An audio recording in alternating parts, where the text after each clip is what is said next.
नाज़रीन आदाब, न्यूज़ 18 उर्दू के बेहद खास प्रोग्राम चलती रहेगी जिंदगी में आपका बहुत इस्तकबाल करते हैं। मैं हूं आपके साथ हिना जुबैर। नाज़रीन, हम लगातार देख रहे हैं कि ओमिक्रॉन वेरिएंट का खतरा बढ़ता जा रहा है। आपको बताएं कि कई रियासतें हैं जहां मुतासरा मुमालिक से आने वालों की सख्ती से जांच की जा रही है। यहां तक कि महाराष्ट्र ने मुतासरा मुल्कों से आने वाले मुसाफिरों के लिए क्वारंटीन को लाजमी करार दे दिया है। साथ ही साथ टेस्ट किए जा रहे हैं। स्कूलों को भी बंद रखने का फैसला जो है वो किया गया है। इन्हीं तमाम चीजों पर आज हम खास बात करेंगे। हमारे साथ मौजूद रहेंगे डॉक्टर साहब, और साथ ही साथ कोरोना का दौर हम सब ने देखा है, उस दौर की मुश्किलात भी हमने देखी हैं, लेकिन उसी दौर में कुछ ऐसे इंसानियत के पैगंबर भी हमारे साथ मौजूद रहे जिन्होंने ये बताया कि मुश्किलें आती रहेंगी, लेकिन उन मुश्किलों का सामना हम सबको डट के करना है, एक साथ करना है, इंसानियत के साथ करना है। इसीलिए तो हम हमेशा कहते हैं कि चलती रहेगी जिंदगी। तो चलिए नाज़रीन, बिना वक्त गवाए हम तारुफ करवाते हैं हमारे आज के खास मेहमानों का। हमारे साथ मौजूद हैं मुसद्दिक इकरी साहब, जो कि कोरोना वॉरियर हैं, सोशल वर्कर हैं, समाजी कारकुन हैं। बहुत सारे इन्होंने काम किए हैं। भटकल से इनका ताल्लुक है, लेकिन बेंगलुरु में जिस तरह से इन्होंने दिन रात काम किया है, इनके जज्बे को सलाम। मुसद्दिक साहब, बहुत बहुत आपका इस्तकबाल करना चाहेंगे अपने खास प्रोग्राम में। और नाज़रीन, हमारे साथ मौजूद हैं एक और बहुत खास मेहमान, डॉक्टर सलमान खालिद साहब, एमडी हैं फेमिना अस्पताल लखनऊ से। डॉक्टर साहब, आपका भी बहुत इस्तकबाल करना चाहेंगे अपने खास प्रोग्राम में। और शुरुआत हम डॉक्टर सलमान खालिद साहब से ही करना चाहेंगे, क्योंकि जिस तरह से हम देख रहे हैं कि नए वेरिएंट का खतरा जो है वो लगातार बढ़ता जा रहा है।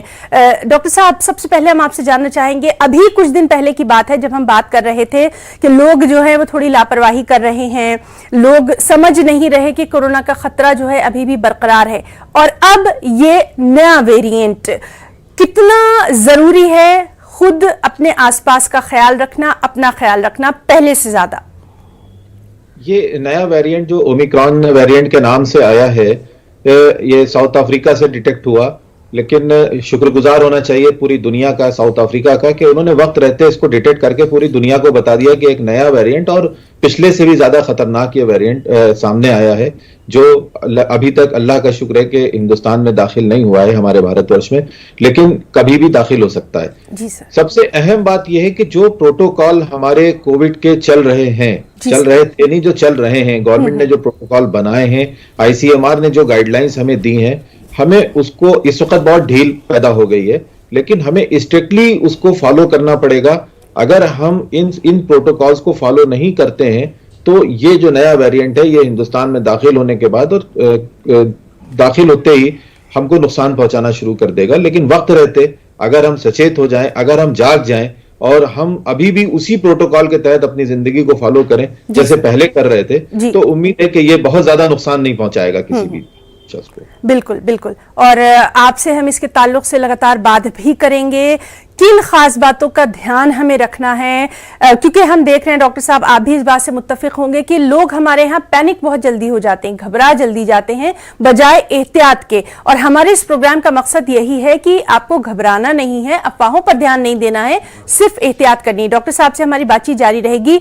बहुत ही खास शख्सियत हमारे साथ मुसद्दिक साहब मौजूद हैं, भटकल से इनका ताल्लुक है, बेंगलुरु में ये अपनी बेशबहा समाजी खिदमात अंजाम दे रहे हैं। आज के नौजवानों के लिए ये एक मशअले राह है कि कोरोना का वो दौर, वो हालात नाज़रीन हम कोई नहीं भूल पाया है, जब लॉकडाउन की वजह से हमने देखा था कि मुख्तलिफ रियासतों में क़याम पजीर बैरूनी जो रियासतों के मजदूर थे उन्हें कितनी दिक्कतों का सामना करना पड़ा था। बेंगलुरु में भी कुछ इसी तरह के हालात हमने देखे थे, जब दूसरी रियासतों के मजदूर अचानक बिगड़े हुए हालात की वजह से रेलवे स्टेशंस, बस स्टेशंस या फिर सड़कों पर ही अपने जिंदगी गुजारने पर मजबूर हो गए थे।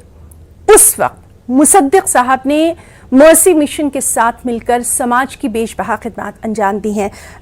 मुसद्दिक साहब, बहुत बहुत आपका इस्तकबाल करना चाहेंगे अपने खास प्रोग्राम चलती रहेगी ज़िंदगी में, और आपसे यही हम जानना चाहेंगे, जिस तरह से लगातार आप काम कर रहे हैं, जिस तरह से लगातार आप समाज की ये खिदमत कर रहे हैं, ऐसा जज्बा जिसको हम सभी सलाम करते हैं सर।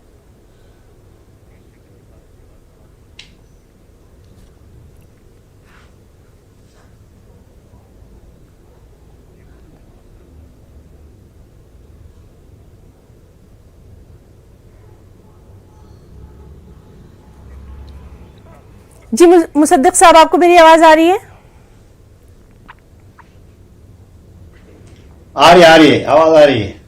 सर, आपके जज्बे को सलाम करते हैं, हमारी पूरी न्यूज 18 उर्दू की टीम आपके इस जज्बे को सलाम करती है। इतने मुश्किल हालात में भी आपने जो काम किया था।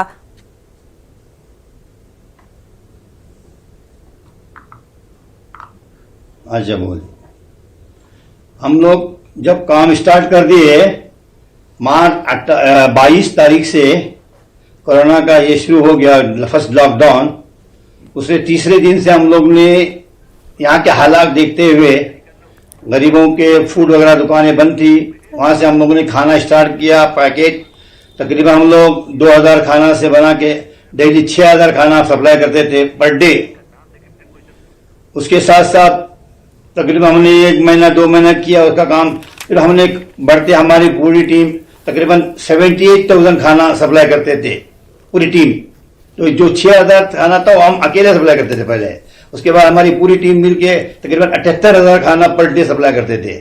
हमारी वॉशिंग मशीन के साथ भी हमारा रिश्ता था, हम एक अम्ब्रेले के अंदर काम करते थे। उसके साथ हमारी बहुत बड़ी टीम थी, हमारे पास डॉक्टर टीम थी, ERT ग्रुप था। हमने उसके बाद रेलवे स्टेशन में, बस स्टैंड में काम स्टार्ट किया। रेलवे स्टेशन में तकरीबन हम लोगों ने 232 ट्रेनों में फूड सप्लाई किया। उसके साथ फूड के साथ खाली फ्रूट भी दिया, पानी, खाना, चप्पल, ड्रेस, सब जो भी होता है हमारे हाथ से दे दिया। और उसके साथ हम लोग बस स्टैंड में जो छोटे छोटे लेबर क्लास के लोग हैं अपने गांव छोड़ के जा रहे थे, उनको भी हमने थोड़ी अपने हाथ से जितना होता है रोटी खाना वगैरह हमने उनको सप्लाई किया। मुसद्दिक साहब, यकीनन बहुत ही उस वक्त के बाद अभी सेकेंड वेव आया। जी आप अपनी बात जारी रखिए। अभी सेकेंड वेव आया। सेकेंड वेव आने के बाद हमने बहुत से आदमी बहुत परेशान थे। हमारी अंदर 11 एम्बुलेंस चल रहे थे। हमने पूरी टीम को रास्ते में उतार डाला। और उसके साथ हमने मेडिकल में बेड अलॉट करने के लिए, बहुत लोग परेशान थे, बेड नहीं मिल रहा था, खाना आदमी को नहीं मिल रहा, सामना आदमी रास्ते में गिर रहा था, होटल नहीं मिल रहा था, उसको रहने का इंतजाम करे, हॉस्पिटल में बेड निकालने के अंदर उसको मेडिकल की फैसिलिटी दिए, रेमडेसिविर इंजेक्शन नहीं मिल रहा था। 2000 का इंजेक्शन 5000, 8000, 10,000 में ब्लैक कर रहे थे लोग, हम लोग उसको फ्री दे रहे हैं। उसके साथ साथ हमारी पूरी टीम अल्हम्दुलिल्लाह बहुत अच्छा काम किया। उसके बाद अभी जो वायरस खत्म हो गया अल्हम्दुलिल्लाह, अल्लाह का शुक्र, अभी ठहरा हुआ तो आया नहीं है हमारे बेंगलोर में और पूरे कर्नाटक में अल्हम्दुलिल्लाह अमन है और आइंदा भी अमन रहेगा। जी बिल्कुल, आपकी ये तमाम तर खिदमतें वाकई में ये जाहिर करती हैं कि अगर इंसान कुछ करना चाहे सिर्फ उसके अंदर जज्बा होना चाहिए और इंसानियत की खिदमत से बढ़ के कुछ भी नहीं है। आपसे हमारी लगातार हमारी उम्र भी अभी है 69 ईयर। ये उम्र में हम लोग काम करना बहुत बड़ी बात है। हम जवान तो नहीं उतने अभी। अल्हम्दुलिल्लाह हमारी सेहत के हिसाब से बहुत अच्छी है सेहत, अल्लाह का लाख लाख शुक्र है। इस उम्र में हम लोग का अल्लाह का बहुत बड़ी मदद है हमारे साथ। हमारे जो साथी थे बहुत से साथी चले भी गए, उसके लिए अल्लाह उनको मग़फ़िरत करे। हमने तकरीबन गैर मुसलमानों का 1,500 बॉडी उठाई है, हिंदू क्रिश्चियन मुस्लिम उनकी आखिरी संस्कार हमने किया है। माशाल्लाह। उनको मदफून करने वाले मदफून किया है, जलाने वाले को जलान किया। क्रिश्चियन भी थे उसमें, तकरीबन 1,500 बॉडी हमने उठाई है हमारी पूरी टीम। मुसद्दिक साहब, मुसलमानों की तो अनलिमिट है। रात दिन हम लोग कब्रिस्तान में रहते थे इधर। जी बोलिए। और जिस तरह से आपने कहा कि हम लोग ऐसा ही काम करते हैं और हमेशा भी करते रहेंगे। ये सिलसिला हमारा आज से शुरू नहीं हुआ।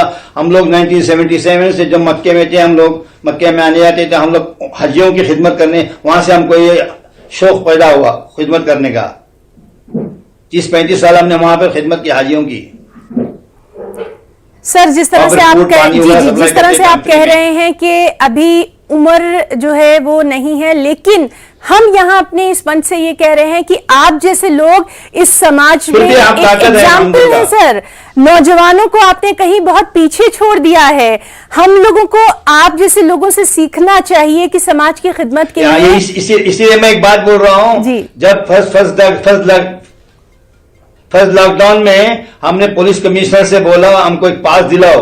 उसने हमको बोला तुम्हारा उम्र 65 के ऊपर है, हम पास नहीं दिला सकते। तो पास नहीं दिलाने के बाद जो मर्सी मिशन वाले थे उनको भी उन्होंने हमको नजदीक नहीं किया। उसके बाद हमने उनको बोला, हमको कोशिश करके एक पास दिला, हम थोड़ा काम करेंगे। तो हमारे काम देखने के बाद पुलिस कमिश्नर बुला के हमको पास दिया। उससे पहले हमको पास भी नहीं देता। आप क्या करेंगे इस उम्र में, बोला हमको। यहाँ कर हमारे कमिश्नर भास्कर राव थे, उन्होंने हमारी बहुत बड़ी मदद की। रेलवे स्टेशन में भी बहुत मदद की लोगों ने। हमने रेलवे स्टेशन में बहुत काम किया अल्हम्दुलिल्लाह। हर आदमी को, एक एक आदमी को, हम जितने मरीज थे यहाँ पर। मुसद्दिक साहब, आपसे हमारी बातचीत जो है वो जारी रहेगी। हमारे साथ लखनऊ से डॉक्टर सलमान खालिद साहब भी मौजूद हैं। डॉक्टर सलमान, जिस तरह से हम नए वेरिएंट की बात कर रहे थे, अब हम आपसे यहाँ पर ये जानना चाहेंगे कि अभी हालिया दिनों में हम देख रहे हैं कि जैसे ही इस नए वेरिएंट की बात चल रही है तो हल्का बुखार भी है या गले में खराश भी है, तो लोग कहीं ना कहीं पैनिक हो रहे हैं, जबकि हम भी लगातार ये कह रहे हैं कि पैनिक नहीं होना है। सिर्फ जो कोरोना के प्रोटोकॉल्स थे, यानी मास्क लगाना है, भीड़ भाड़ से इज्तिनाब बरतना है, इन तमाम चीजों का ख्याल रखना है। आप यहां पर क्या कुछ आम लोगों से कहना चाहेंगे?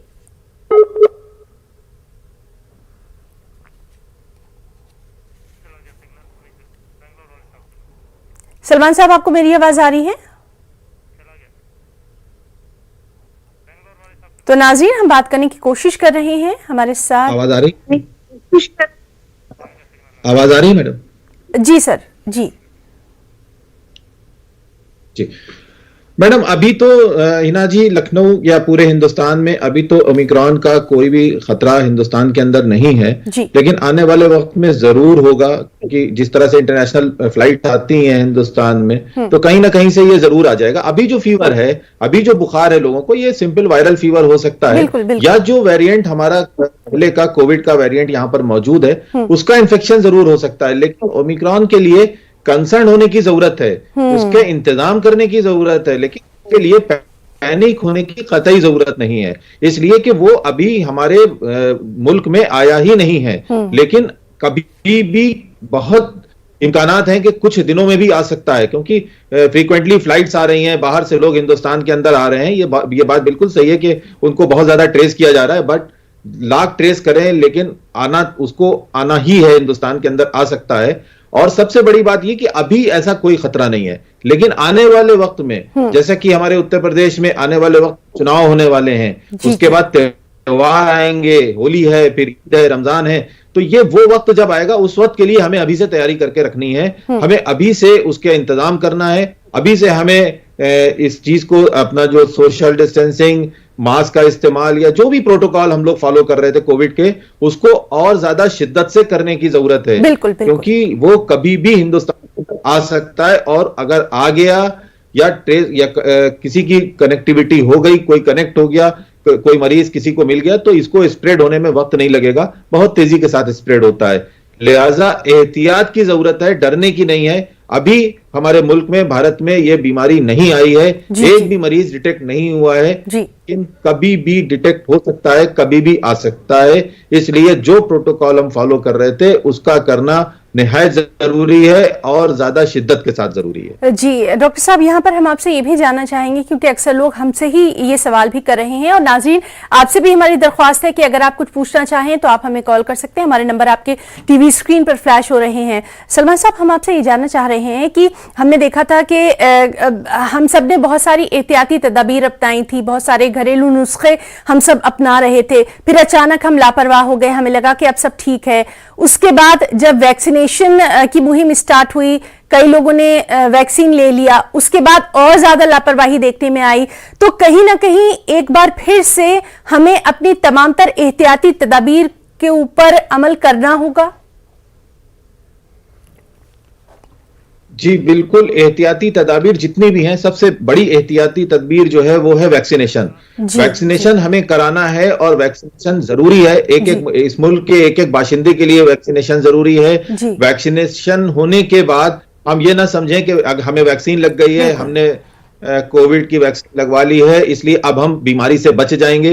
ऐसा बिल्कुल नहीं है। वैक्सीन लगवाने से बीमारी की शिद्दत जरूर कम हो सकती है, लेकिन इन्फेक्शन को नहीं रोका जा सकता। अगर आप कनेक्ट होंगे, अगर आप उनसे टच करेंगे, उनके पास जाएंगे, ऐसा मरीज कोई हमारे कांटेक्ट में आएगा, तो हमें इन्फेक्शन होना ही होना है। लेकिन वैक्सीन लगने से इतना होगा कि हमारे इस बीमारी की शिद्दत को कमी हो जाएगी।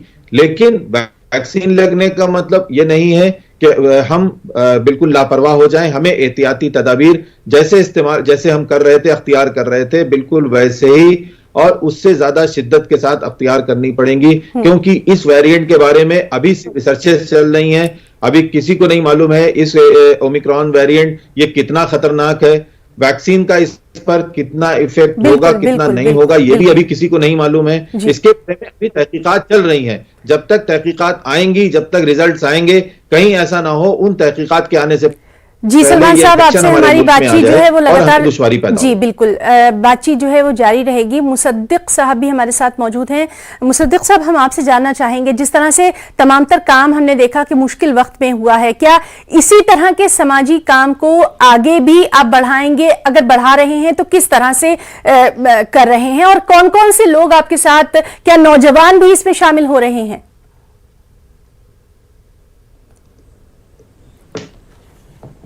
अल्हम्दुलिल्लाह हमारे साथ नौजवान भी है थोड़े बहुत, लेकिन हमारी थोड़ी एक टीम है, हम मिलके काम करते हैं। ये काम हमने अकेला स्टार्ट किया था, उसके बाद हमारे साथ टीम जमती गई, कारवा बनता गया, उसके बाद हम लोग काम चलता गया। अल्हम्दुलिल्लाह आइंदा भी हमें काम करेंगे। लास्ट मंथ 2-3 महीने पहले हमने कोकण में भी गए थे, चिपलोन में, वहां पर बड़ा बाढ़ आया था। उन्होंने तकरीबन हमारे 4 लोड माल लेके गए हम लोग वहां पर। 2 दिन के अंदर यहाँ तैयार करके बैंगलोर से हमारी पूरी टीम 14 नौजवान चले गए, वहां जाके माल वहां का सर्वे किया, वहां पर थोड़ा माल सप्लाई किया, अपनी जितनी ताकत होती हम लोग वहां पर मदद किए। उसके बाद हमने कारवार डिस्ट्रिक्ट में भी गए, वहां पर भी सैलाब आया हुआ। अभी हम लोग सोच रहे हैं कि तमिलनाडु में वगैरह जहाँ सैलाब आया हुआ है और आंध्रा में, वहां भी जाने की हम लोग कोशिश कर रहे हैं। जी जी माशाल्लाह, बहुत आपका जो जज्बा है वो वाकई में काबिले सताइश है। मुसद्दिक साहब, आपसे ये भी जानना चाहेंगे कि आसपास के लोग जो हैं वो कितना आपको सपोर्ट करते हैं, कितना आपके साथ आपके इस कार्य नेक में आगे बढ़ने की कोशिश करते हैं?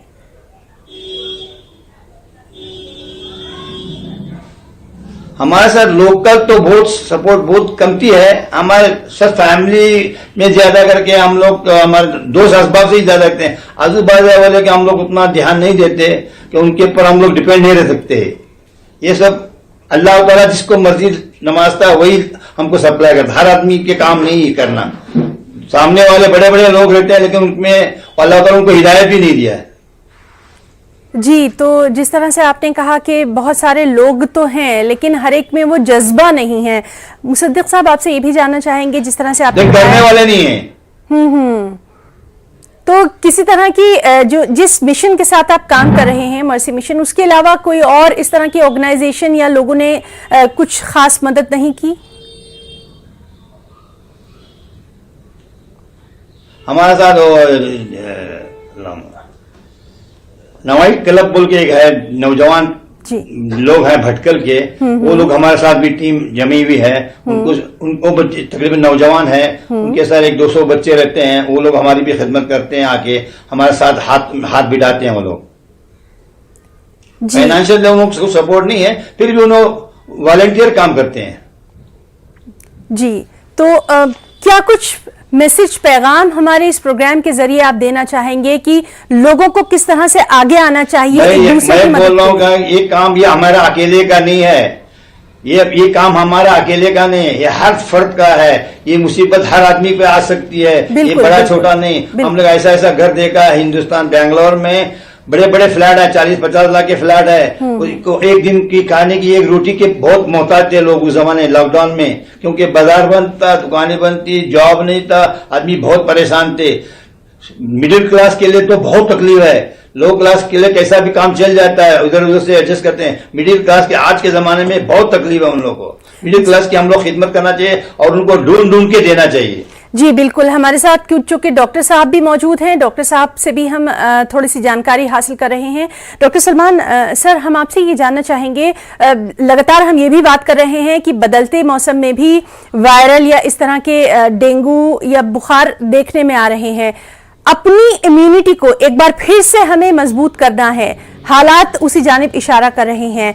हमें किन खास बातों का ध्यान रखना होगा, जरूर हम ये आपसे जानना चाहेंगे, और खास तौर पर बच्चों के लिए और बुजुर्गों के लिए। सर हमें हिना जी अभी अपनी इम्यूनिटी को बरकरार रखना है। जैसा कि हम पिछले 2 बार से जब फर्स्ट और सेकंड वेव आई थी तो हम लोगों ने जिस तरह से भी अपना, जैसे कि भारत सरकार ने एक आयुष काढ़ा या आयुष जो शांदे के बारे में बात की थी, हमें अभी जब जाड़े आए हैं तो उसका इस्तेमाल फिर से करना चाहिए। इसी तरह से और भी चीजें जो हम लोगों को बताई गई थी, या जैसे यूनानी में मरवारीद बताया था, आयुर्वेद में खमीरा मरवारीद था, आयुर्वेद में डाबर का च्यवनप्राश था।